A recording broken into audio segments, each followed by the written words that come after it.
Boom! And we are live for a No, very not unusual. boom, Fletcher. No, it's boom.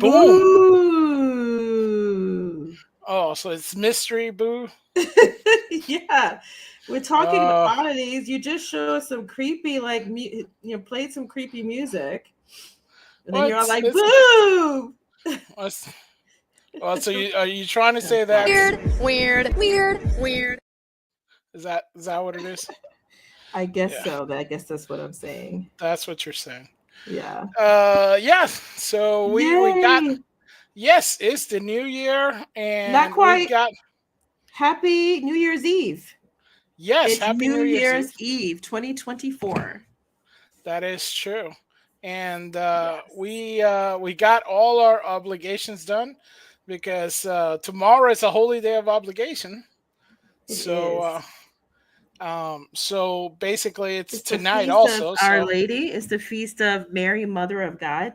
In the Greek tradition, I think it's referred to as Theotokos, which means God bearer, meaning the right, one who bore God.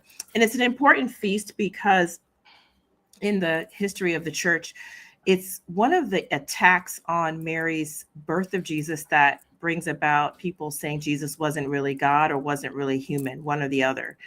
So, that he has humanity and divinity is really kind of centered also in her status. So that's the reason at some point the church started to honor this feast, Theotokos, the God bearer, as it's said in Greek. right. No, because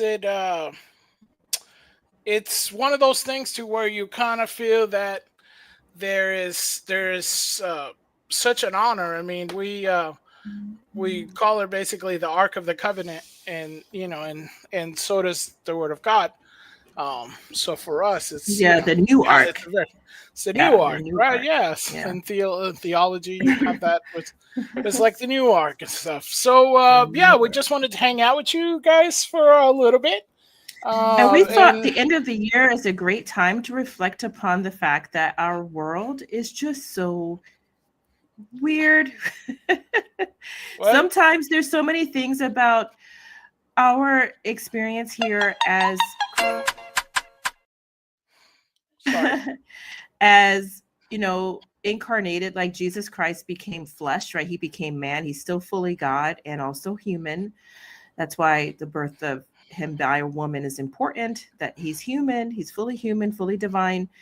But there's a lot about our world that's just unexplainable, that seems weird, that seems like it's not something you can just reduce to a formula or to science. Science likes to think that it has explained everything, but there's a lot actually that's not explicable, that's not explainable. Hi, Sir Glenn. Oh, is there going? Oh. Yes, he's modding on another channel. We really appreciate you dropping Oh, by. great. Well, Happy thank New you so Year. much. Thank Happy New you. Year's Eve. Loving it. Nah, thank you so much. Nice to have Yeah. our Sir Glenn Thank you. by and our other buddies. Yeah. Yeah. It's yeah, we just improv we got kind of like all our chores done, shall we say. We got all of our things done, everything's tucked away, everything's ready. So we figured we're going to be like, "Yeah, let's just hang out with our Interflex friends, right?" Yeah. And we were digging up like some mysteries and some curiosities and things that are unique. And it was this. So this is archaeology from Life Science. And these are the 20 biggest historical mysteries that would probably never be solved.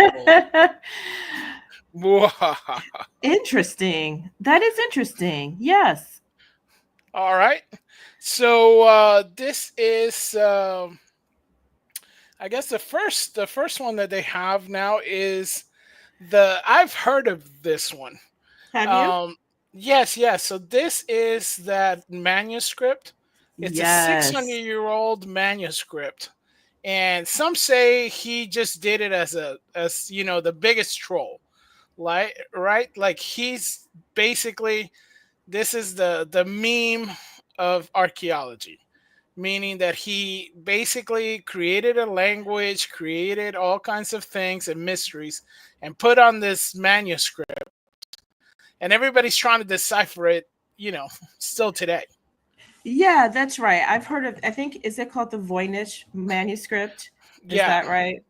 Well, you said better Um, than I will. I will you be know what? just like, I am not convinced about my pronunciation. So if somebody who's listening to us, who's in the chat, by all means, tell us a phonetic description of it. But yeah, the Voynich manuscript, which I think you have a pretty good picture of there, is an illustrated, um, what they call a codex. It's mm-hmm. in an unknown script. No one knows. Sometimes it's called Voyniches, and it's on vellum. It's been carbon dated to be from the 15th century, so basically the 1400s. So they think it was composed in Italy during the Italian Renaissance, and it's very hotly debated. People don't really know, maybe who wrote it. We say he, more than likely he, but we don't really know. It could be a natural language script, a constructed language, a cipher, a code, cryptography. Like you said, Fletcher, some think it's just a hoax. Others think it's some kind of spiritual, like speaking in tongues, but on paper.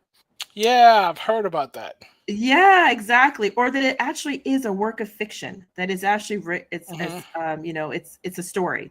Now, I do believe, I'm not sure where it's held. I want to say it's in a museum. I could be wrong about that. If It anyone belongs knows. in a museum. Is that what you're saying? Well, okay, yes. Now it was named after, when we say Voynich, we're not saying that's the person who necessarily wrote it. It was found by someone named Wilfrid Voynich, who was actually a Polish and a book dealer. In the manuscript is about 240 pages. So that's why it's so interesting. If it was just 1 or 2 pages of weird writings, you might dismiss it, but that you have so many pages and the text appears to be written left to right. It just seems like it's it's actually a script of some sort, is writing. So it is, I found out it's actually in the Beinecke Rare Book and Manuscript Library at Yale University. You can go to Yale University and look at the library. I actually had to do that for a project. It's in New Haven, Connecticut, and they have books like this one, hundreds of years old. You have to wear white gloves and put aside all of your writing implements and sit there under like basically a microscope yourself in a dark room so that you don't hurt the papers. I didn't see this book, but you can see lots of old books. But unfortunately, like Fletcher, no one has been able to break this code. And there are a lot of code breakers. Oh yeah. I mean, they're even. I think they. The funny thing is, I think with AI right now, they're trying to include so much stuff to the AI that it wouldn't surprise me if they tried to feed it, or they haven't maybe yet. Kind of Oh, fed it yeah. I wonder, you think AI could into figure one it of the out? machines. Heck no. Maybe. Heck no. I It's don't been think they hundreds of can. years. I mean, I don't know if we can ever figure out what these things mean, what it's supposed to be. Is it just a joke on us? This person who was, like you saying, trolling, Yeah. several hundred years ago before we even used the word that way.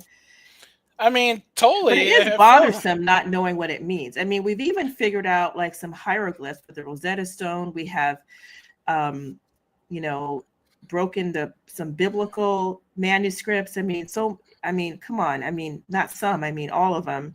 And to have something that we can't, read or understand, I mean, that definitely makes the modern mind uncomfortable. It does, and that's the fun part of all this stuff, right? Because it does make everybody uncomfortable that you don't know what the heck it is, right? A Yeah. lot of people just have all kinds of um, fascinations and ideas on what it actually says and what it does, because it has like plants and And Fletcher, mutagens. and Fletcher, actually, it also has text. I don't know if you can see on this picture you have here, but it does contain pages and pages and pages and pages of an unidentified language with writing. And it does appear to be written left to right, which a lot of languages are. They do have pen strokes.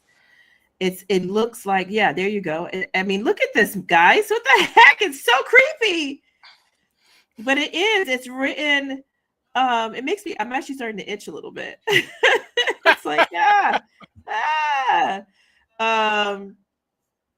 Yeah, I mean, I think they say a little bit of it's in Latin, or Latin letters, maybe they're saying, but not all the letters. So you can see here, they're not even sure what these letters are, but there are some letters that that have Latin. There doesn't appear to be any punctuation. There is, like you showed the nude part. Yes, there's supposed to be a nude guy in there. There it is. Someone like taking a tub bath. You see it right there. This is a family show, Fletcher. Oh, actually, a couple of nude people. No, it's artistic. It's okay. It's artistic. It's artistic. I mean, is it? Yeah. I don't know. I guess we can go past that. But no, people have looked at it, and the lettering resembles European alphabets of the late 14th and 15th centuries, but the words don't seem to make sense in any language. Even the parts of the Latin script don't add up. And this is with a lot of talent thrown at it. People who are actual cryptographers, who break codes, who are linguists. All kinds of study groups were formed at different times. And, you know, they've done all kinds of breakdowns of this thing. They've looked at it phonologically, orthographically, you know, looking at the characters of the words, the structure. Again, people who have expertise in ancient languages. They looked at grammatical markers. What is this, Fletcher? Is this alien? Is this an alien text? I bet some people would say that. Who knows? I mean, I believe more in the trolling part of it, in a sense. Although it's funny because I love like the mysticism, kind of like Indiana Jones of it. But at the same time, to me, this one always felt like it's a troll. Like somebody just took the time and said, "Ha ha, you know, I'm gonna really have fun with this," and just you know it was what? like their life's mission to create this adventure world. I would think that too, but you know what, Fletcher? The one thing that all of these teams found out or believed, including one as late that I can find in 2014, out of University of Sao Paulo in Brazil, one thing that all of them agree, it is a language and it's not gibberish. It's not random gibberish. It might be trolling, but it is actually apparently a language, an actual language. Well, I mean, if we have just by the structure of it, by the sequencing of the words, they're pretty sure. So, the predictable character sequences. We also have Klingon, Elfin. You know, people have created languages. Those are actual languages too. Yeah, but they were created by people. That's true. Like, didn't Lord of the Rings guy, what is it, Tolkien? Didn't he create a language? Created. Apparently, Tolkien was an actual linguist. I think he may have had a doctoral degree in it, and he knew how to create an actual language and have the actual format of language, which has certain rules. No matter what kind of language it is, there's certain kinds of grammatical rules, and he created an actual language for some of his characters. And isn't that true for Klingon too? It's actually a language, right? Like it follows. I know Duolingo has it. If you take Duolingo, you can choose to learn Klingon. It's one of those things. Just crazy. You're like, I don't know. It's kind of freaking me out. But it has a lot of illustrations, like you showed. I mean, there are some really cool ones. One looks like a castle. There's looks like a bunch of ladies, you know, bathing inside of like some kind of cylindrical sets of chains with what looks like an artichoke on top. I don't know. There was some early form psychedelics in this time frame. There's astronomical things. Yeah, it has a lot of things. It's just one of those, you know, unusual little books that I hope that I'm wrong, and it's just I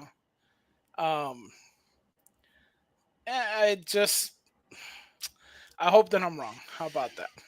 You hope that you're wrong about what? I hope that I'm wrong, that it's trolling. You hope that you're wrong that it's trolling. Oh, okay. Yes. No, actually, trolling would make me feel better. And the fact what I feel worse that there is some kind of text out there that with hundreds of years of very smart people using all of the knowledge that we have cannot decipher. And we've pretty much deciphered, even the Rosetta Stone has helped us to decipher ancient texts, but not this one. That's a little weird. Yeah, it's hopefully our great new genius people, are able to get something out of it. You know what I mean? So Hmm. mm, we'll see. The other one that we have is, was Mount Everest scaled in 1924? Now Okay, this so I one don't to get me to tell me was, what's this about, Fletcher? yeah. So I didn't know this one either. So they say that there was this is an image of George Mallory and Sandy Irvine leaving the North Colony of Everest. The first verified individuals to scale Mount Everest were Edmund Hillary and, I'm going to butcher this name probably, Tenzing Norgay, who reached the summit in May 1953. However, they may have not been the first people to reach the top. What they're saying is that in 1942, British mountaineers Andrew uh, Cumming, Sandy Irvine, and George Mallory died on Mount Everest. Since then, there has been speculation about whether they may have reached the summit before they perished.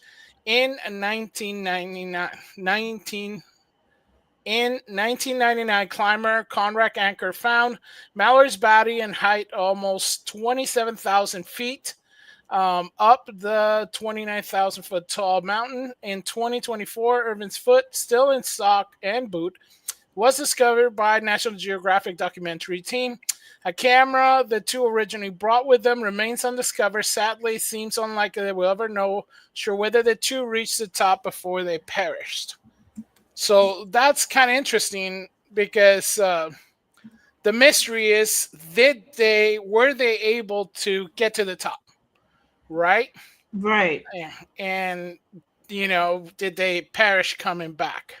Okay, what do you think? It's one of, I just feel like this one is I don't know if we will ever be able. I mean, we could recover the camera, right? No. Why You not? I think? mean, everything's frozen over there. A lot of stuff lasts. That that there's so many people that die on Mount Everest that literally what they do is they actually have very very morbid um, markers. Like this one person died with an orange jacket is at this feet and this other thing, plus tons of garbage now because people that are rich Yeah, I've go heard there about check it. that. I mean, But yeah, I've heard, first of all, like you're right. I mean, the first thing that is probably one of the weird parts of this story goes to the whole other grisly and grim parts about this whole thing, which is that Mount Everest holds the title of not just tallest mountain in the world, but the world's largest open air graveyard, correct. because several thousand people have gone up to where the people you mentioned, Edmund Hillary and Tenzing Norgay, have gone, and many of them never leave the mountain because it's so dangerous and difficult. At that top portion of the mountain is about 26,000 feet. That's sometimes called the death zone. The oxygen levels are really, really hard. They're really low. This barometric pressure feels 10 times heavier. Most climbers, really, people just can't get up there. And those who do, so many of them die up there. They're left right where they fall because it's just too difficult to get them. They say something like 300 people have died trying to be up there. And so there's a lot of dead bodies up there. And as you say, there are markers. There's actually because it's so cold, they're preserved from the cold, and they just leave them where they die. And it's apparently Right. one that has green boots that everyone kind Oh of yeah. has to pass. And nobody really knows who it is. Something is an Indian climber who died in 1996.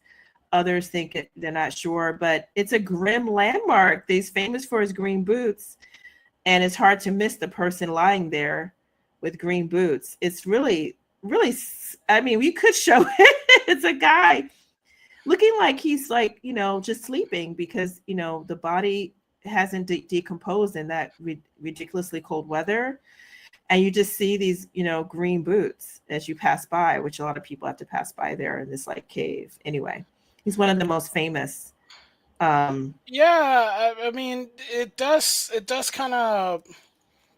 Oh, I heard because even like I did hear about people, that their markers are, like you said, people that had perished, and yeah, this is the That's the um, famous green yeah, boots. Mr. Famous Isn't that Green, sad? I think it's a and a little lot of people. gruesome. It is, and a lot of people say, "Well, I can't," but it's so harsh and it's so hard to even I do an think it's expedition, and disrespectful. the money. I don't know. Um, I just feel. I mean, you're right. There's others. There's the corpse of George Mallory. oh yeah, yeah. There's this. There's somebody who famously, I think his name is David Sharp. Some say that he honestly was crying out for help and no one came to help. They said there's some kind of Oh, bad culture with Everest climbers that he was visibly alive and no one offered their help. I guess we don't really know that, but it's just leaving all these dead bodies. I don't know, Fletcher. It just seems like, couldn't we do better than that? I mean, is it really that hard to get them down? yeah. It is hard because of the just the sheer amount of work and effort to do it, and it's hard even to just go for a little bit. There's some This really is the gruesome this ones. is the boot that they found. It has his socks, his boot. And it It's a has different, his yeah, that's a name. different person. Yeah, Those are the ones we were. This is the one that they found. This is the one that they that's found for Irvine, Sandy I Irving. think. Yeah, Yeah, Sandy yeah. Irving. Yeah, that's a This is the one different. that they Yeah. found. So that's what Oh, I as you can see, see. it's thawing out. But Mm-hmm. beautiful boot from back in the day, right? So, Well, uh, yeah. There's a woman up there that, I mean, I'm sure there's more than one woman, but there's one that's famous too, and that one's kind of gruesome because you can kind of see the skeleton.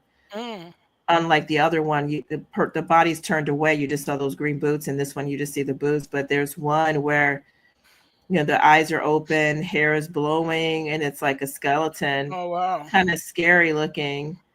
I think it's sad. I don't know, but here's the thing: why are people still trying to go up there? I mean, I guess it's kind of like a sense of pride that you can get up there, but I mean, why is that something you want to do? Why can't you find another kind of challenging thing to do? But I guess at one point it's kind of becoming a little bit less impressive when you have more people doing it. You can actually hire someone to help you, and they say a lot of times the Sherpas or whatever do a lot of Mm. the work. So it's not even that, as in those old days you did more of it yourself, and now it's a little bit more like someone kind of carries you along, like sometimes even literally. Um, and like you said, there's a lot of trash now. There's so many people going up there and they don't take care of things. They're just throwing their trash.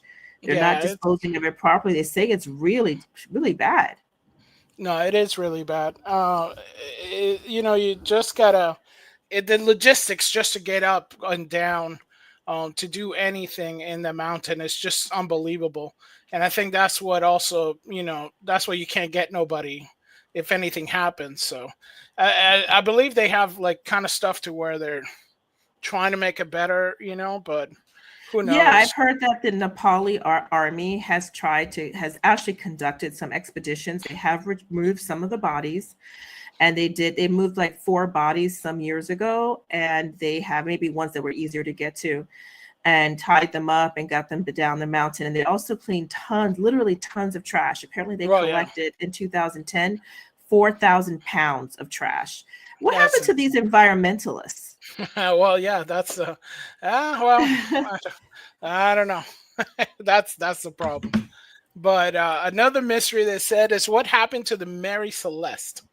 So the Mary Celeste was Yeah. a British ship, pulled alongside the. So according to this, in December 5th, 1872, British ship De Gratia pulled up alongside the Mary Celeste and found it abandoned adrift about 400 miles east of the Azores. A lifeboat was missing, but there was no damage to the vessel or sign of any struggle. The 10 passengers and crew aboard the vessel were never seen again, and what happened on board the ship has been a mystery ever since. Many theories have been put forward. One suggests that a leak from the ship's cargo of alcohol may have prompted the crew to abandon the ship because it fears that it will catch fire and blow. Another theory is that the water spout that may have threatened the vessel. To this day, the mystery has never been solved and likely never will be. Isn't that bizarre? Yeah, And if it's you like, think about, I mean, ships, people sometimes may have the wrong idea about ships, especially in the modern times. They were very much registered, documented. Ships were just as detailed as you might look at airplanes today.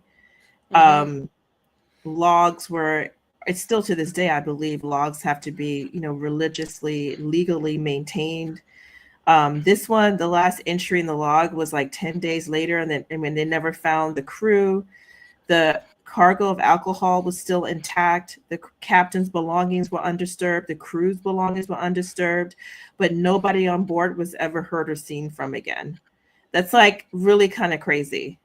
That would not happen. Yeah. I mean, that's, yeah. So there's so many tales of so-called ghost ships, ships that just are out there, and it's one of the fun things and not so fun things when you're at sea, right? You wanna have this idea of the world. It's your, what is it? The world is your oyster, right? Yeah. But at the same time, the freedom of the sea, but there's, the perils of the sea.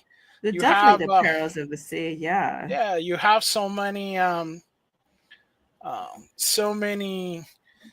ships that go missing and stuff like that.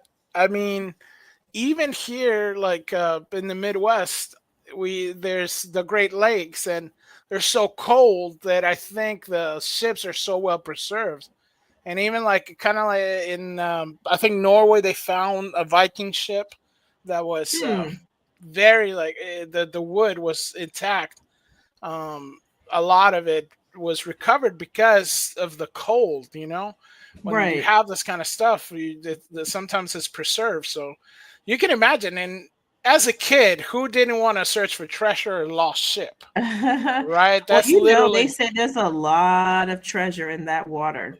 There is a lot of treasure in the ocean. You know what I've read, Fletcher, that there's actually more gold underwater than there is on land. Just by how many ships there have gone over the time that have sunk with actual gold treasures, and every now and then you find them. A few years ago, Fletcher, was in the paper. It was in international news. I want to say it was somewhere in the South Pacific that I guess maybe the water had gotten low and they found a buried, millions of dollars of worth of gold.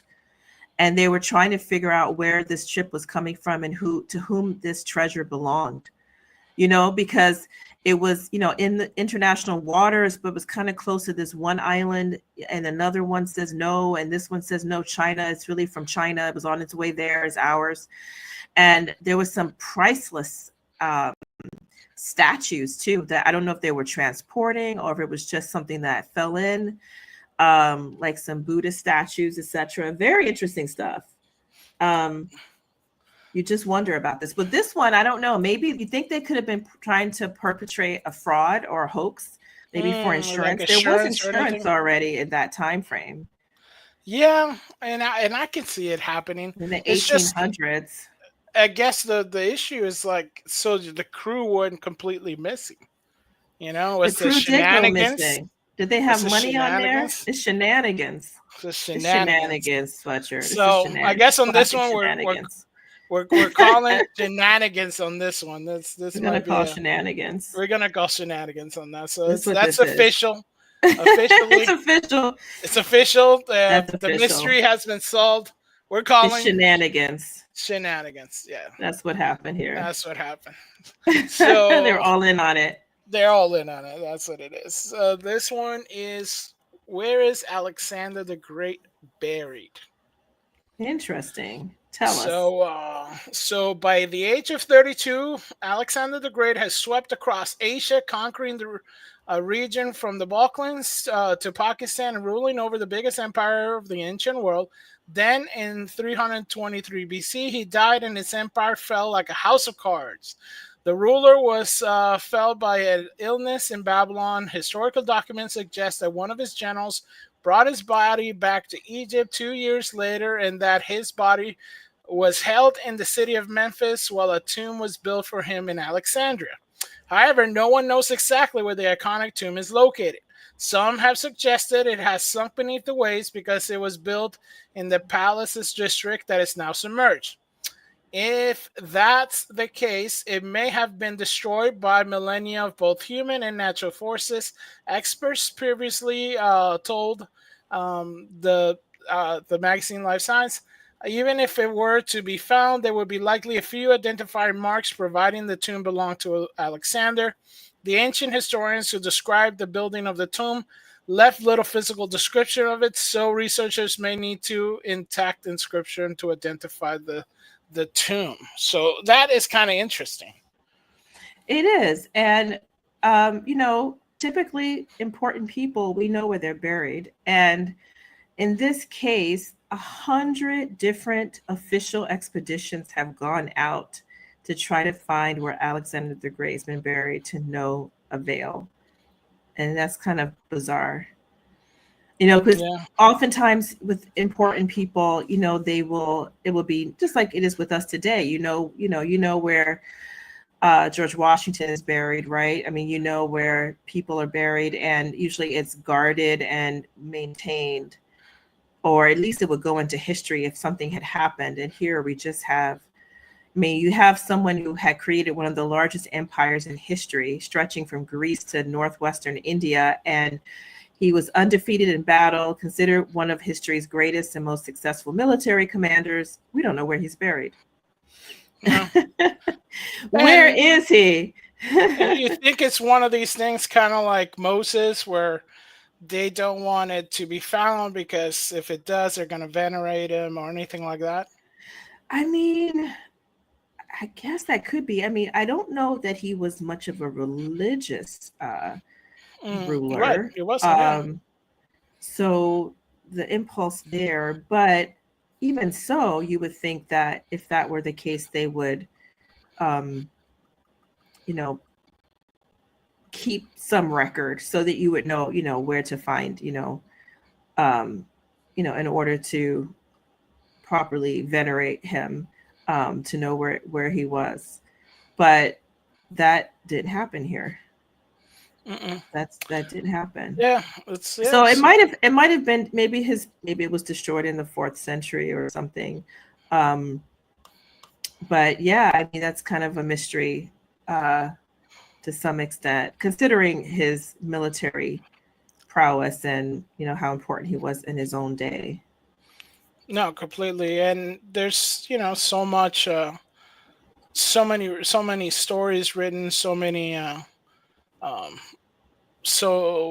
of like Galen works and yeah, believe it or not, he studied under Aristotle. I mean, right. He was tutored by Aristotle. That's a long time ago, you guys. I don't know if it was literally Aristotle or just Aristotelian tradition, but I actually think that apparently he was tutored by Aristotle, because it goes back to BC. And yeah, I mean, he founded all these cities. If you've ever been to Alexandria in Egypt, that's named after him, and it's quite a beautiful city.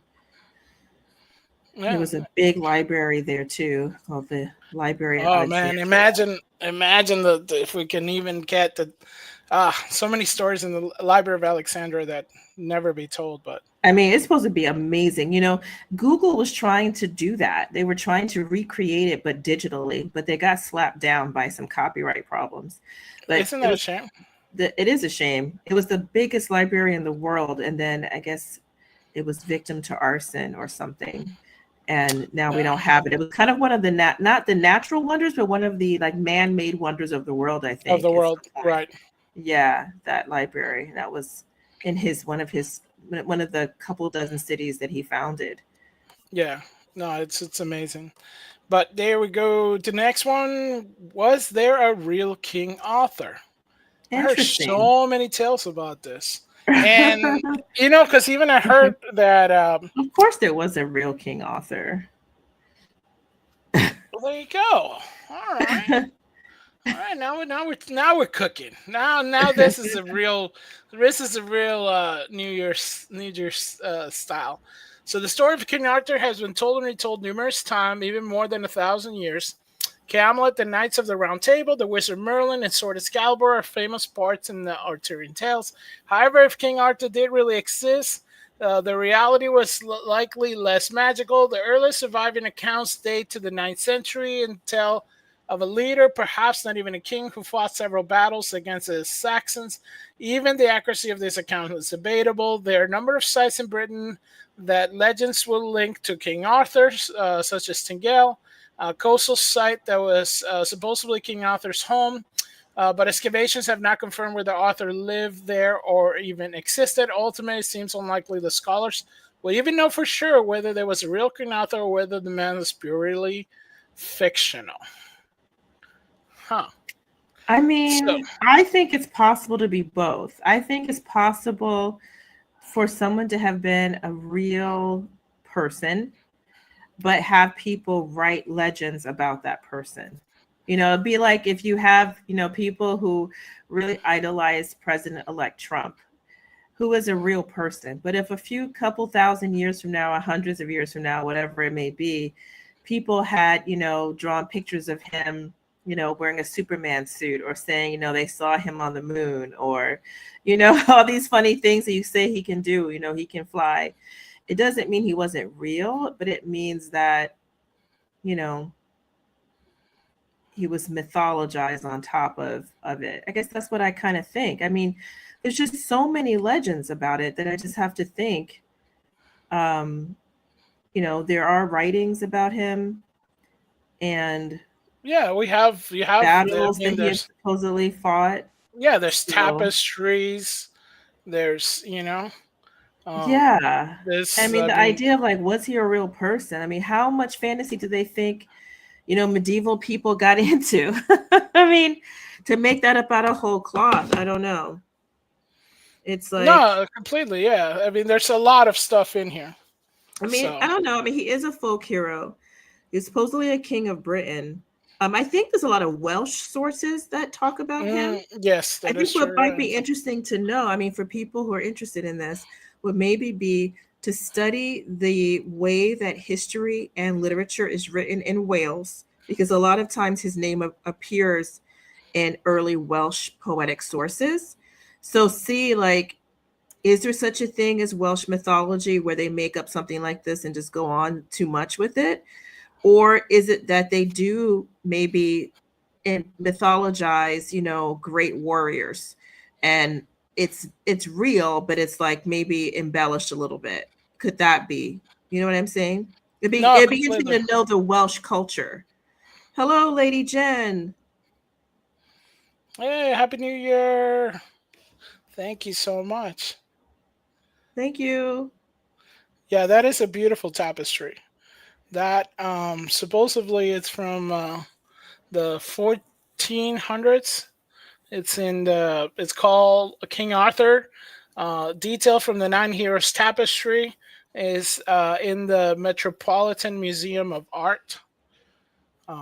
So and here you see like the It's the beautiful. different hero, Looks so right? old. Right? Yeah. Yeah. Yeah, it's So lovely. Love you could love this to is touch it. right. This is a Yeah. more recent, so it's 1917. It's an illustration um, we have a sculpture in bronze um, from 1513 that Wow. we have. Um, and look at the detail on that. Yeah, it's pretty neat. That's That's amazing. pretty That's neat. beautiful. Yeah, I Um, mean, he's mentioned in so many chronicles. yeah, there's I so mean, many stories, there you are a lot of know. stories, but I mean, some people are just skeptical in general. So Yeah, some including say they me. think it's some kind of fictional hero folklore, some kind of Celtic deity. I Yeah, just don't know that they would have. I mean, they were already kind of Christian by this time. right. So Lady Jen asked, "What's your favorite King Arthur film?" My goodness, do you have any? You know what? I'm gonna. There's, I'm sorry. Excalibur, I think was really good. Um, there, I even though it's horrible and cheesy, I did like the Guy Ritchie one that was not too long ago. Everybody hates it, um, but I actually thought it was kind of fun. Uh, let's see. Let me see if I can remember some. Yeah, it was. It's this one. It's called King Arthur: Legend of the Sword, and it was supposed to be a trilogy, and it sadly didn't happen. It did horribly. It had a horrible reception. Oh, really? Yeah, but I just It found it looks really pretty fun. cool. It has some really fun elements. Hmm. It has some fun elements. I mean, people would be like, "Oh, that's uh that's blasphemous to a lot of movies," but then I do like a lot of movies that like people don't like, Yeah, you um do. that what are you trying to say? Uh, Yeah, it's funny because when you look at movies about King Arthur, there's so many yeah, that come there's up. a lot, huh? Yeah, a I'm lot trying of to see which people. of these I've seen. I mean, obviously the Monty Python one, Yeah, which is Holy a funny Grail. send up Yeah. of it. I think Yes. I've seen that one, of course, some time Yeah. ago. I Now don't I know about did these see the others. 2004 King Arthur. This one, that one's pretty good. I did like it. It Did had you? Kara Knightley. Yeah, of course Excalibur is what everybody goes through. I remember watching Is that that movie any as a good? kid. It's a little racy, but I thought it was good. I thought it was really Uh, good. huh. I think I've seen this one. Knights of the Round Table. I forget what the name of the gentleman is. Um, there is. I think I saw this one, Lancelot off the Lake. Lancelot and Guinevere. I remember seeing, because these are like, before we were born movies. But it's, Yeah, that's right. Look at that, 1974. oh yeah, yeah, yeah. The Last Legion I thought was interesting. Very well done. They kind of make it seem so Arthur, the Last Legion and King Arthur make Arthur, knight from Rome that came to to basically make a colony of Rome in Huh. England, and Uh-huh. then and the British Isles, and then when Rome kind of fell apart, they just stayed and created kind Hmm. of like their own thing here. Um, let's see. Looks like No, I don't Lady think I've Jen seen it. said she just saw the 2004 King Arthur film. I'm thinking, Oh, really? Yes, that one's oh, is pretty that good. one? It does look Yes, pretty good. it Is that actually one? is really good. Yeah, yeah, Huh. yeah. It is really good. It's I very wonder well if done. which of these would you recommend to our listeners? Sounds like Fletcher, you have Oh man, so I some guess if you want comparisons. like an artistic, very artistically done, it would have to be Excalibur from 1981. I think it Okay. would have more of that. If you want something like completely goofy, of course, Monty Python. Although That's Monty the Python and the classic, Holy right? Grail, in a way, but it has a lot of stuff put into it. Um, if you if you want to turn off your brain and just kind of like wear something completely wacky, I would go with the King Arthur Legend of the Swords by Guy Ritchie. I thought it was hilarious. Or Did the you? Transformer one, which is horrible Transformer movie, but it has some fun King Arthur elements on it. I do kind of sing. Some people like the Green Knight. I haven't checked it out. I don't kind of like that. Um, this what they were trying to do with it. The Last Legion is really fun. It's a like a good action flick. If you Okay. want to see it, it's very well done. Dragonheart, of course, it has some kind of like King Arthur elements, but it's Arthur Merlin and the Sword. I did see this one. This one's not that bad. It's pretty good. Okay. One that's not in here, which is very kind of like Arthur like that I think is it's a dragon one that I forgot what the name is, of course, but it's based like in like the future where dragons were discovered, and that's a semi kind of like it has a King Arthur take. So, Do you so I know would, this one that Lady Jen mentions, the Camelot film with Richard Gere and Sean Connery as King Arthur? yeah, yeah, You know that one? yeah. Camelot is really good. Huh. Yeah. And Indiana Jones and the Last Crusade? I don't recall that. Does that have King Arthur Yeah, in so it? Indiana Jones and the Last Crusades, they do have the Holy Grail in it. Oh. So they look like now that one to me, I feel like it's more Templar, but it does have some Mm-hmm. elements of the because they kind of say Mm-hmm. that maybe Arthur became a Templar or like the descendants of Arthur. So Hmm. it's it's interesting, Well, this is It's motivating me to want to see some of these, Fletch. So thank you. I think I might have yeah. to see That's some what of these we're gonna King go Arthur check out ones some of the again stuff.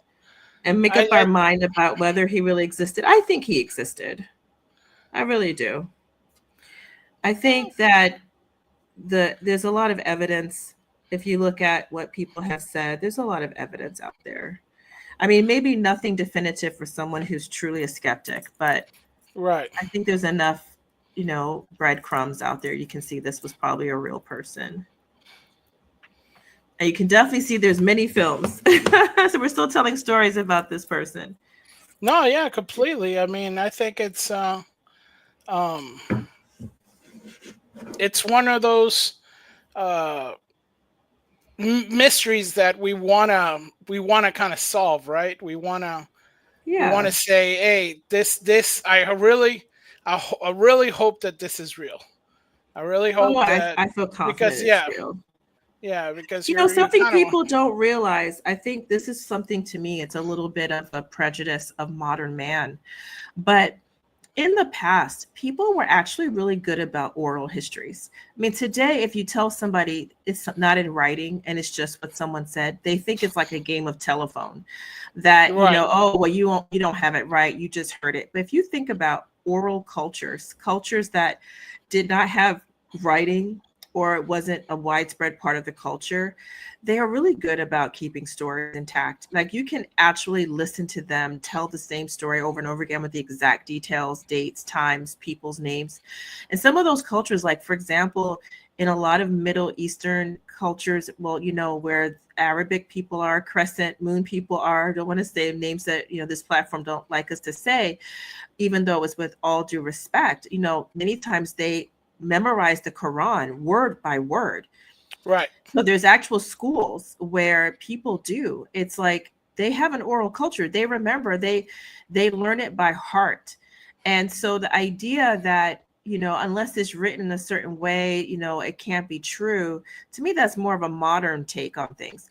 Because a lot of times in the old days, people did make you remember things and they did pass things on. Now, I'm not saying they wouldn't maybe have some adulterations or adding, some details, to flourish, things or to have a little embellishment.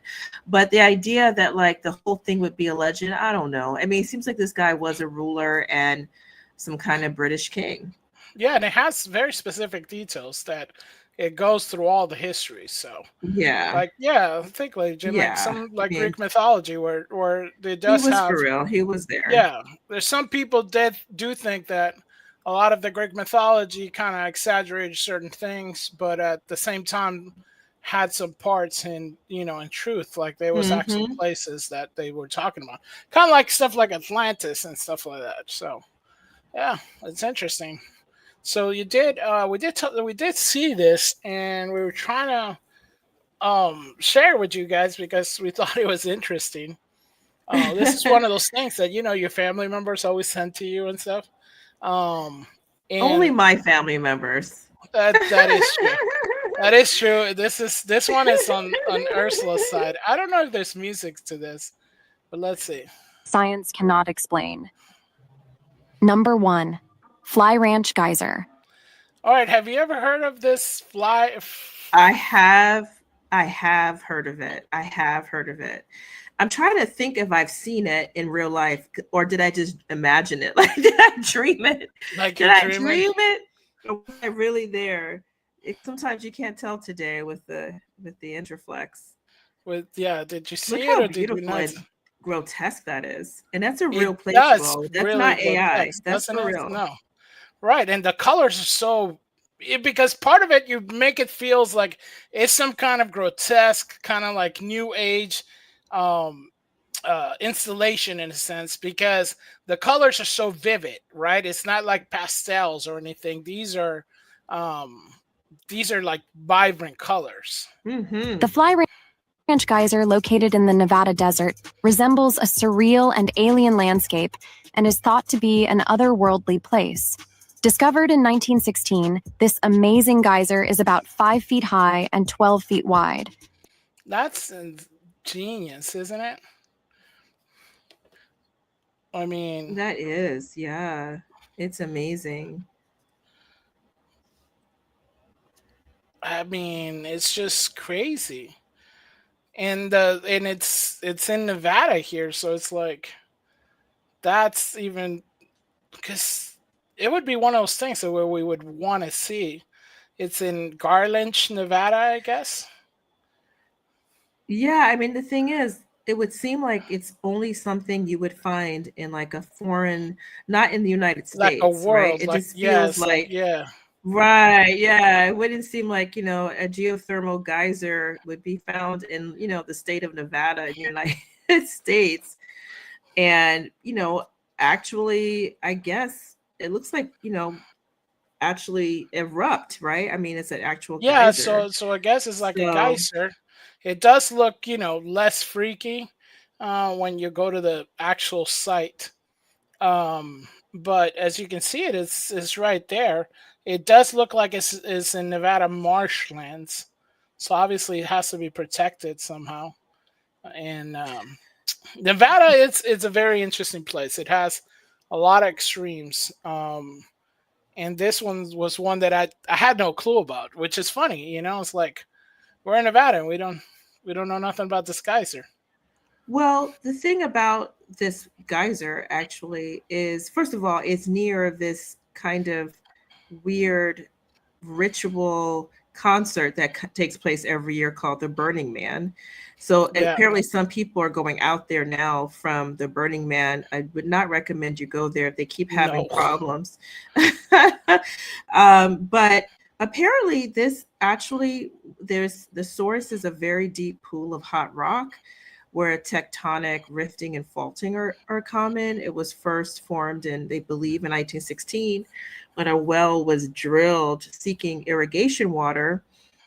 And then they found boiling water, beneath the ground. wow, Isn't that amazing? I think that's amazing that's about the earth. yes, Isn't that amazing? I mean, that's like at Yellowstone. There's areas that have literally hot boiling water. Like you could literally take a chicken and like cook it just by in seconds, actually. That's how hot naturally this water comes up from out of the ground.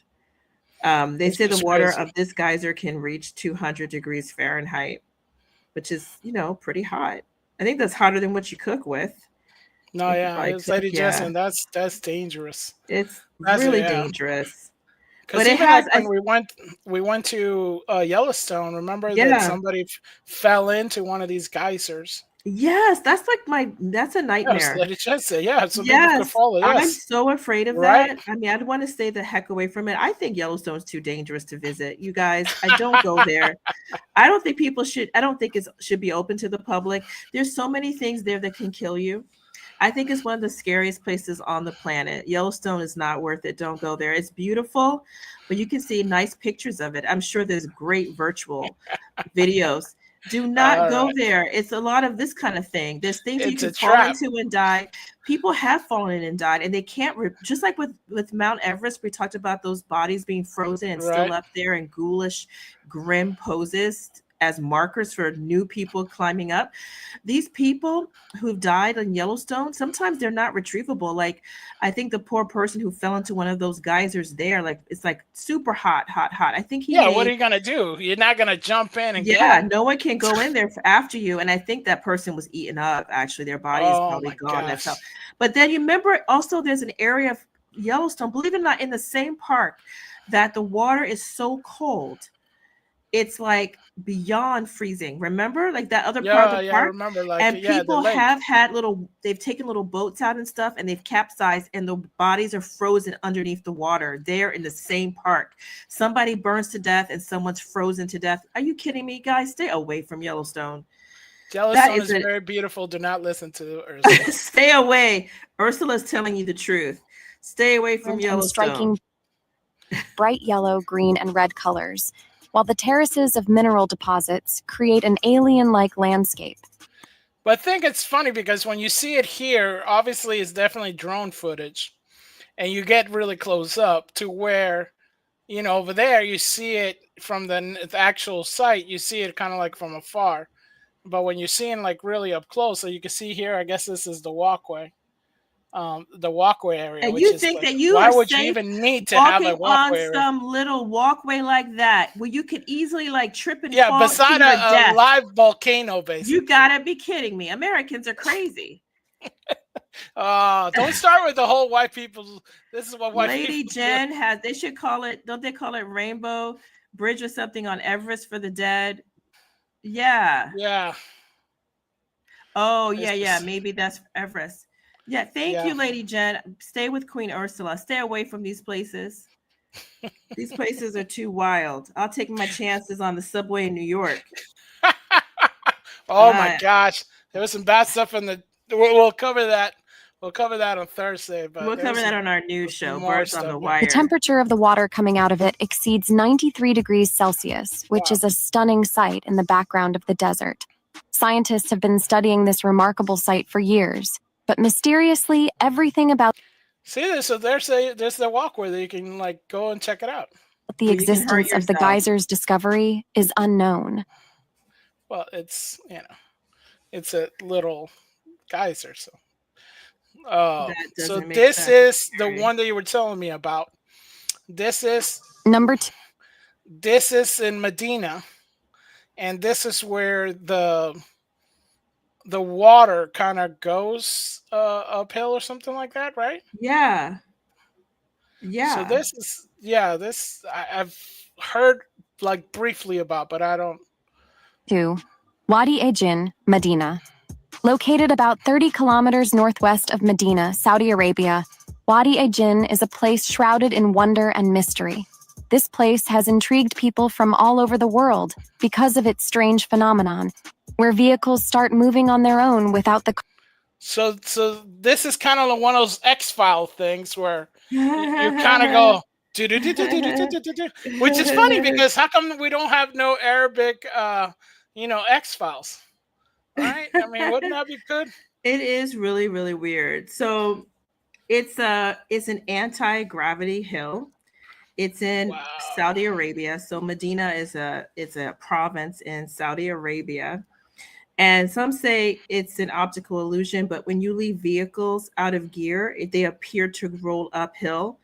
If you throw water on the ground, it goes uphill. And the reason they call it with that word jinn, that's a famous or rather commonplace word in Arabic, which means like ghost or like bad spirit. Mm.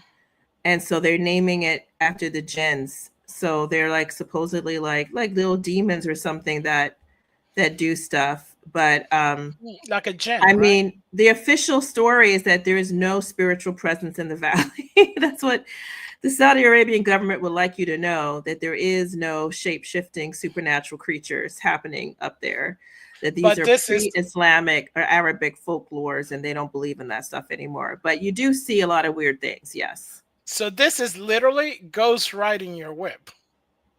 Yes. Yes. I mean, Your when they whip say being your ghost ride car. your whip, this is literally it. That's Nobody says that, Fletcher. I mean, that's Car some like drivers' Well, they say 90s. that. intervention and They say that, don't they? Don't they ghost ride your Nobody whip says anymore? that. That's not a self-driving car.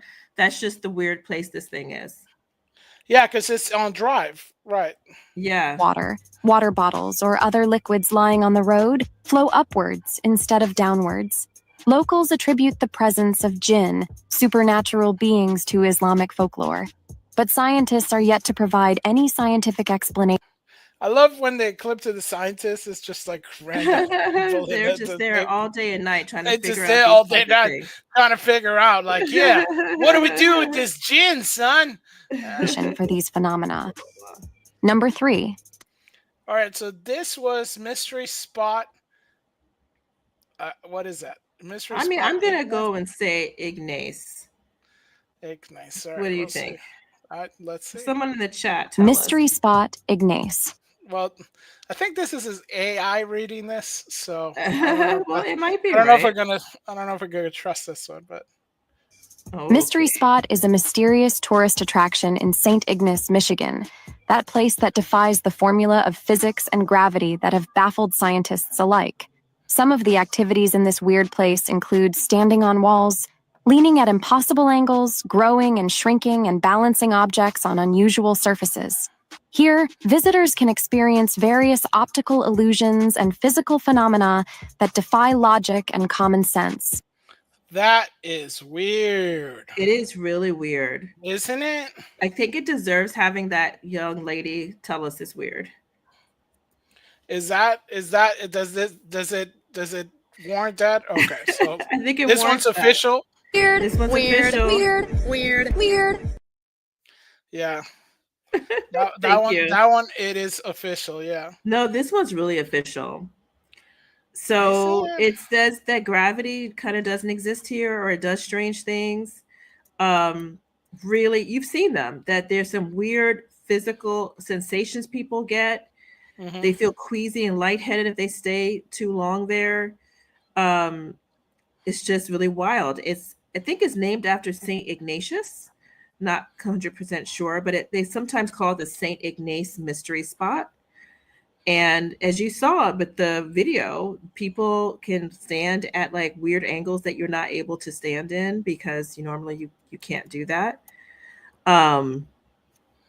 Yeah, it's super weird. It's in Michigan. I think you said that, right? Upper Peninsula. Yeah, what's funny is it's some kind of, like zip lines, and it's like a complete like miniature golf. It's like weird. It's like we seen like stuff. It's like, oh, you go to a place with a ghost star, but after you see the ghost, check it out, get a t-shirt, play miniature golf, do a zip line. Well, this people, I think it may have been unusual, discovered in the isn't it? 1950s, actually, that some surveyors were there and they just said things were not right. Like they're accustomed to dealing with all kinds of outdoor things, and they would get lightheaded and just like strange things would happen. Right. Sometimes, tall people would look smaller. I don't know. What do you think this is about? What could this be? It seems to defy the laws of physics. You can also see here balls rolling upwards and people standing straight on a tilted floor, and yeah, just weird things. And it's not, honestly, it's not it's way before AI. It's not an optical, it's not an it's not optical optical illusions. It's just like, what is that about? Yeah. It's like See, look everybody at that. doing Look at these people. Michael Jackson, So Michael Jackson basically had a nest all to himself. Discovered in the 1950s, this place remains curious and That's weird.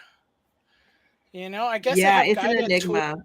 and they have all this, mystery topsy-turvy thing, which is this one to me feels the most like out of control because the Chamber of Commerce in that area got a hold of it, and Yeah. now it's tourist attraction. So it feels like okay, this one is this one's unusual, right? But we got Yeah. People seem to welcome. change height. It's kind of weird. I mean, I think some places just you can't explain. I mean, there's just a lot. I mean, people have looked at it. They've had scientists go up there. The most interesting are the psychologists who think it's all in our heads, but it's kind Right, of it's weird all to in your have a head. collective illusion. I mean, that's not normal. I mean, people are also individualistic for all of us to have the same perception of not something not there. That's not likely. Um, so yeah, I mean, I don't know. I love Yeah, that it's named after a saint. Perhaps there is something there's something supernatural happening, but right. why? The question I would be don't know. what we're supposed to learn from that. Yeah, I don't know. yeah. But so Of course, I'm since it, interested now. yeah, Actually, just like the link to the mystery brought here in California and Santa Cruz. Oh, Oh, does thank you Santa so Cruz much. have Yeah, one I'll too? check it. I guess Santa Cruz has Wow, something like a mystery spot. really? So maybe they're There's just all kinds of maybe stuff they're we all have mystery over. spots, right? Right. Ah, I guess So every place Sashi, might who's have, in yeah. Asia, Happy New Year since it's New Year already over there. Woohoo! Says already witnessed things that defy common sense by watching Hollywood movies. I guess you could, yeah, you could go to Saint Ignace or you could just watch a Hollywood movie. You could just watch. Oh yeah, so let's see. Mysterious among people due to the lack of proper explanation. Hmm. Number 4. Well, this is amazing, right? Yeah, that's pretty cool looking. I mean, look at the size of those things. That's not a zip line area, right? No, no, I wouldn't want any part of that. I wouldn't want to be anywhere near that. But I mean, it's very beautiful. It's in And Mexico. yeah, this one I think is in Chihuahua. Yeah. Um, and it's very dangerous from what I heard. Oh, no Uh, kidding. yeah, because I remember when I was little, my sister used to take me to caves. I hate caves. Even though I love Batman, but caves, man, they freak me out because it's one of my buried alive type deal. But Oh gosh. so this is the Thank Cave cave of that Crystals. Crystal Cave is a natural wonder located in the Nica mine in Chihuahua, Mexico. Discovered by miners in 2000, this cave is lined with massive white selenite crystals, some of which are up to 37 feet long and weigh an astonishing 55 tons. Although the how crazy is that? It's amazing. I I mean, mean, yeah, we it's don't like know it's what's a on this different earth. world, right? It's like a It different is. world. And you know what's strange? You can't tell by looking because it looks like it's cold, right? It's Hmm. actually extremely hot. It's extremely hot. And it's like they say the temperature is very hot, like 136 degrees Fahrenheit. Not kidding. Yeah, 58 degrees Celsius with 90 to 99% humidity. Okay. So you're talking like extremely hot, 136 degrees, and extremely humid. And it's for this reason relatively unexplored because people honestly can only endure several minutes of exposure at a time. So people yeah, with because proper it's like protection go 100%. longer. Yeah, it's unbelievable. It's like 100% It also humidity. floods a If lot. Yeah. if he thought, uh, you know, uh, You he's can't breathe. like Texas is Yeah. bad on humidity. It's like Yeah. yeah, welcome to this. I mean, And it's they like say the 113 crystals, degrees. That's yeah, just 130 insane. degrees. It's inhospitable. Yeah. 113, it says here, it goes up higher than that. That's just 130 has crazy. been clocked as, and with humidity levels close to 100%, like you really can't make it. It's And just crazy. it's made of selenite. I mean, that's what they say. It looks like ice, but they say that it's actually either selenite and I think the cavities are limestone. Hmm. So No, it's yeah, just looks crazy. like It ice looks though. It's amazing. amazing looking. This is Vanilla It's Ice's beautiful. house. But Lady Jen is right. It does look like the Fortress of Solitude of Superman.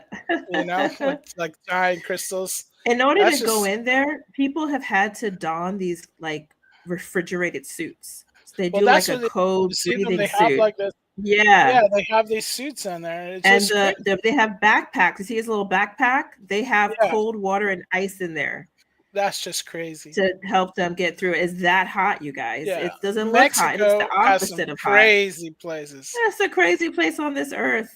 The other Stay thing we away had from there also. in Mexico, they had those cenotes, which are those deep pits and stuff. Man, that's some, Formation That's of the cave also is scary. attributed to a unique geological process that took place over half. look at that. So that's a suit. Like you could see him Yeah. wearing. Just to It's breathe. just it's to But it breathe. Yeah, looks that, I mean, it cold, but must it's be the insane. opposite. Yeah, that's Yeah. the thing. It just looks freezing in there, and you would think it's like, oh, they're freezing, but no, they're literally, They're really burning up. yeah, they're burning up. Isn't That's that insane. amazing? But you That's know just what's crazy? nuts. In those like looks like stalagmites or whatever, those big like Right. selenite things, they have actually found some bacteria and they've been able to extract them using sterile methods and reanimate these organisms, and they don't Oh have heck any no. connection to the genetic databases that we have anywhere. Oh heck no. That's how you start to think. And they have I not remember. I saw related to that movie. anything we have. No, I saw how that movie ends. No way, man. No way. That's It's really just bizarre. crazy. What an amazing place. It's just Oh, Half a amazing. million years. Scientists have not found the exact explanation of this natural wonder even today. As a result, it is still surrounded by the rare beauty and mystery it holds. wow. Isn't that something? That's just crazy. Number 5. So this is Blood Falls, Antarctica. This looks creepy as heck. And I just say creepy as heck. Creepy as heck. This is basically like there's a movie. I forgot what the name of it is, but it's like 20 Days of Night or something. I think it's called. It's like because you know how in Alaska there's towns where when there's no daylight, right, for a while. Uh-huh. And so it's the tale is that this vampires go to hunt people in those areas because there's no sunlight. And the movie it's creepy. But this what it reminds me of. This kind of like, there's some vampires up in there. But yeah. Let's see. 5. Blood no. Falls, Antarctica. Located in Antarctica's McMurdo Dry Valley, Blood Falls is a fascinating and That's just crazy. Yeah, You it's see kind of that? crazy looking. Yeah, especially It because is it's kinda like crazy. isolated Right? in that And one with the area. stark Yeah. and the stark background. Yeah, it's amazing. It's scary looking. Yeah. I mean, that looks creepy. mysterious phenomenon that amazes scientists and visitors alike. This unique waterfall continuously gushes blood-red water, although it is believed that the iron oxide in the water is the reason for the stunning water that comes out of the lake. But despite extensive research for more than a century, scientists could not provide a detailed There they go again. There they are again. There they go again. Those Our scientists. They're over there. They're just hanging out. Hanging They're out like, over hey, there. what's up, bros? What you guys doing today? And it's like, oh, not much. We're just hanging out. What we're gonna do is we're gonna solve the mysteries of the world. What y'all doing? It's like, get in, losers. We're solving mysteries. explanation of its origin and red color. But some of the stuff looks a little AI-ish, No, I don't think so, Fletch. Really? That's That actually what looks it looks AI. like. No, there's such a place. They've been studying this thing for years. Flow. As a result, Blood Falls remains a stunning natural wonder of Antarctica for everyone. Number 6. All right. And the This thing one, is, never heard go of ahead. it. No, go So ahead. just to tie that last one up, I mean, at first we thought it was red algae. Then they say iron, but I don't think we really know. But Heck no, we don't know. That thing I looks don't think creepy we as really heck. know. Yeah, Maybe don't we're not really meant to know. Keep the creepy snow away, man. This stuff's creepy. It's like, yeah. I'm like, yeah, that's what it was, Lady Jan. It's called 30 Days of Night. It's a very good movie. They made a sequel. The sequel's horrible. So Well, it what just is it hard to become a about, you vampire. guys? Well, that's what it is. It's that there's a town where it's a whole month the sun doesn't come up because of the the what do you call it, the winter time, right? Um, and so that makes a great backdrop for vampires to come and hunt whole towns. And Josh Hartnett is the sheriff, I believe, of the town, and so we'll see. Yeah. So listen, at first I was thinking it Rust in the Water, but apparently not. Yeah, that's what I thought too. It looks like Rust in the Water, but Yeah, but apparently I this don't know. is more It's not. complex than that, I guess. This one I've never heard about. This one, this one that got me stumped on this one. So this is the Yona. Man, she said it. I didn't think she? Yonaguni, but I can't All be right. sure. Oh, there you go. The Yonaguni Monument. There you go. The Yonaguni Monument, located off the coast of Japan's Yonaguni Island. I've seen this one. Well, I thought that those were man-made. Well, no. Some say no. Really? I thought that it was kind of like one of those things where they put them out there. No, there's some geologists who say no, it was formed by natural processes, which I think is What? kind of How's crazy. this a natural process? No, That's I how thought it this was an happened. art installation by some people. I think this one is just fake news. No. Fascinating, mysterious underwater city discovered in the 1980s. The structures of this submerged city are made up of huge boulders and terraces, leading some to believe that it. Yeah, I mean, I think there's I've heard that there was something that looked like some like ancient city, but I think the sculptures are put there. That's just what I heard. I don't know. Really? I mean, what have you heard about this thing? Because I've seen this kind of pictures before, and I think it's an installation. Thought that they were like initially like 10,000 years old. What? Yeah. So others say they think, I mean, believe it or not, some think it's not an artificial construction, but an actual natural feature. Wait for it, formed by the weathering and erosional processes acting on bedding and linear joints in sandstone. They say there's similar features at some geosite on other coasts of islands. They say that, I'm serious. That's what people. I mean, I don't buy it. Stuff up now. I'm not kidding. Maybe the remains of an ancient civilization. No, how is this a natural erosion to have statues? I'm telling you, these are statues put by people. So, despite ongoing research, that the walls thing, I think, yeah, those are kind of cool, right? That looks like it's some kind of city or some kind of pyramid. But the people, I think that's an installation. There is much debate among scientists and historians about Yonaguni, with many scientists arguing. There they are again. Just arguing. You can always see. That's the most interesting thing with these scientists. They all look the scientists. same. What are they doing? What do they do every day? They sit in white coats, looking concerned. Very sternly at paperwork. Yeah. That the monument is a natural structure shaped by erosion, while historians claim that it bears evidence of human craftsmanship. They say this happened through erosion. It happened naturally. Yeah, but the statues, I think, that what looks like drawings are just natural scratches on rocks and things that happened. And this, I mean, I think that's kind of preposterous, actually. That's just weird. That's just. I just don't think that. I think it looks like a person did that. Persons, maybe. I don't know. But yeah, no, I guess they call it pseudo archaeology. Yeah. Some people say it's a mythical lost continent. Some say instead of 10,000 years ago that it was 2 to 3,000 based on the sea level. People have said they can identify pyramids, castles, roads, monuments, all kinds of things. Well, Lady Shan said, I thought it was a flooded city during the time of Noah, which you can find flood through many religious texts, not just the Bible. Could that be. Is true. People say the flood really happened. I know some. I love that Lady Jen said that. Thank you for that, Lady Jen, because I know that I was watching some video in which people were saying, no, there was never a great flood.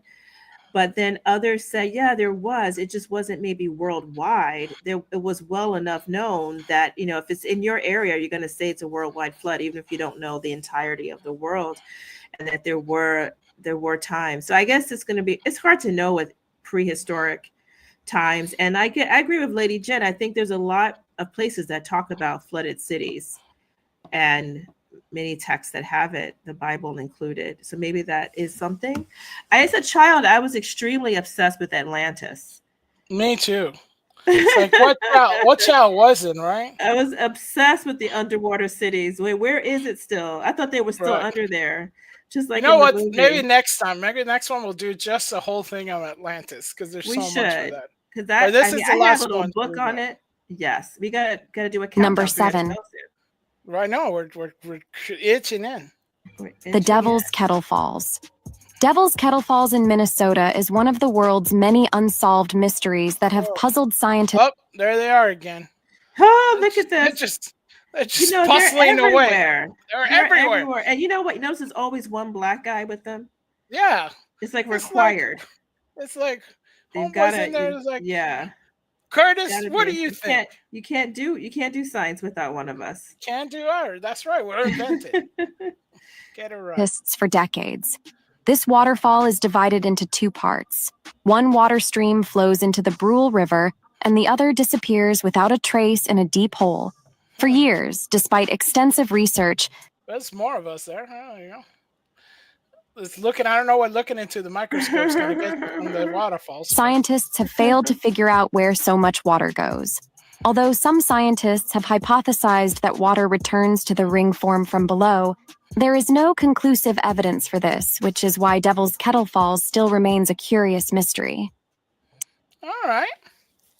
Yeah. And that was 7 mysterious places that science cannot explain. Are you not? Yeah. But just fact with that last one, that's another one here in the United States. So believe it or not, America is quite mysterious. And the hard thing is it looks like it should have these 2 pockets of where this water goes that should go into the other part. But if you throw things into one part, it never comes back. People throwing sticks and so forth down into one area of the water, you never see it again. So some say that maybe there's some hollow lava tube that goes beneath one of the falls. That, maybe it goes somewhere else. But it's, it's quite mysterious still. So the water disappears into the rock at Devil's Kettle. That's why I guess they call it that. Well, some say they've solved it, but I don't know that you really did. I mean, I think what we're calling solving means we think we understand why it's happening, but you can't really solve, what made it happen or the actual mechanism. It doesn't look like anyone can go down there and figure that out. So. Oh, that's interesting. So they used Devil's Kettle Falls in the film Jennifer's Body. That's I never heard of that one. Yeah, it's a movie with Megan Fox, and I believe it's where she's some kind of succubus or something like that. So it's an interesting thing. It's back when she was hugely popular. Lady Jen sent me this. So this is the one in Santa Cruz. It's a mystery spot. So it's a gravitation anomaly located in the redwood forest just outside Santa Cruz. And I guess it does have the same thing where there's a little bit of, like the whole people can move or something like that, like they have the people. Oh wow, that's bizarre. That you can I don't do think the whole. I want to go there. I don't think I like it. No, it's like I don't know if I like that. I mean, what's making your body do that? Who knows? It's a mystery. All right, so we're almost at midnight, so we wanted to cover this at least. So the results of medical exam build the case for the incorrupt body of Sister Wilhelmina, says Bishop. Now, if you guys do not know, Sister Wilhelmina is a I think she's up for canonization, correct? Absolutely, yeah. So She's she up was for a nun. canonization. I think Go she was ahead. a nun from Missouri.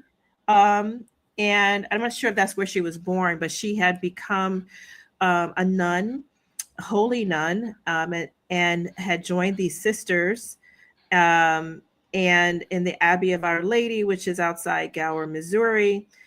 And because of her holiness, which is something that is very interesting about the Catholic Church, we have canonized saints. All of us are saints, right? St. Paul refers to the believers. He says, to the saints at Ephesus, to the saints at Corinth, or whatever.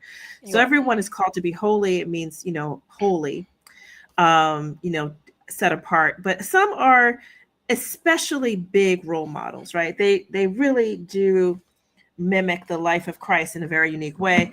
And so they are raised to the level of canonization in the Catholic Church. When you have that happen, you look at the person's character and background, any miracles associated with them, etc. There's a whole, we can do a whole show on that. And one of the things you have to do is exhume the body. They want to look at the whole person, not just their reputation, but look at the body. And they dug up Sister Wilhelmina, and she'd been gone for years and not in a very sealed casket. Like, we started talking at this show about people on Mount Everest who are preserved. Well, they were in very, very cold temperatures. But in her case, as is the case of others who were found to be so-called incorrupt, meaning their bodies have shown no decay despite being dead for a long time, they are found in areas that have no natural preservation, like no embalming. She wasn't embalmed. Not that embalming will last for years and years, as she's been gone a long time. But also, they're not like in necessarily sealed caskets. They're not, no kind of special measures were taken to preserve them. Like, they're not in any kind of like aluminum foil or anything like that. And when they brought her out, she looked dewy and fresh. No smell. In fact, they said she smelled really nice. And so it was taken as a sign of great favor.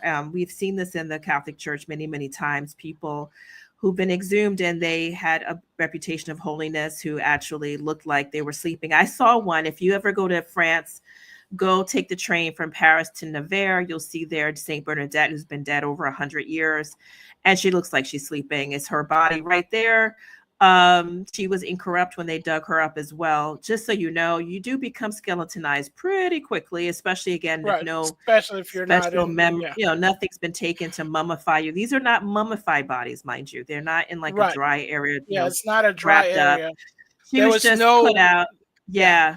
And the And scientists have it's not already. embalmment. There's no No, she's embalmment not in even, she it. wasn't even embalmed. The nuns don't have Yeah. money for that. They often just put them down quickly in like a less than a pine box sometimes. Maybe just a simple box, closed, done. Not Well, like any special like if you seal. see it, it's literally this is a box. This is Yeah, yeah, like literally it's that's just like it. regular box. There's no special seal. There's no it's they take it out of poverty, so it's not like they're Right. buying seals or anything. So when they took her out and basically she looks like she was mummified in an area where there's no mummification, Right. you're looking at a miracle now. So Yeah, you are looking at a miracle.